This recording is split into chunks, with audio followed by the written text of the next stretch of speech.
मराठा कुणबी 1 या GR साठी सरकारला 2 महिन्यांचा वेळ, सगळे सोयऱ्यांवर 8 लाख हरकतींच्या छाननीसाठी थोडा वेळ लागणार असल्याचं शिष्टमंडळाचं म्हणणं.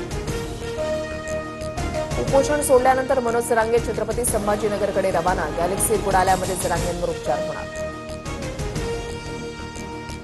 आंदोलकांकडून मुंबई रिकामी करण्यास सुरुवात. मध्य रेल्वेकडून मराठा आंदोलकांसाठी विशेष ट्रेनची सुविधा. CSMT ते वाशी 4 विशेष लोकल. मनोज जरांगेंच्या मागण्या मान्य झाल्यानंतर मराठा आंदोलकांचा जल्लोष. जरांगेंच्या समर्थनार्थ जोरदार घोषणाबाजी, फटाक्यांची आतषबाजी आणि गुलाल उधळत आंदोलकांकडून आनंद व्यक्त. मनोज जरांगेंच्या घरी कुटुंबियांकडून आनंदोत्सव साजरा. जरांगेंची पत्नी, मुलगी आणि मुलांना एकमेकांना पेढे भरवले. मराठा समाजाच्या मागण्या पूर्ण केल्यानंतर जरांगेंच्या पत्नीकडून राज्य सरकारचे आभार. मुंबई विजयदुर्ग जलवाहतूक सागरी रोरो सेवेची चाचणी यशस्वी. M2M प्रिन्सेस बोट विजयदुर्ग बंदरामध्ये दाखल. 40 वर्षांनंतर मुंबई ते सिंधुदुर्ग जलवाहतूक सेवा सुरू होणार.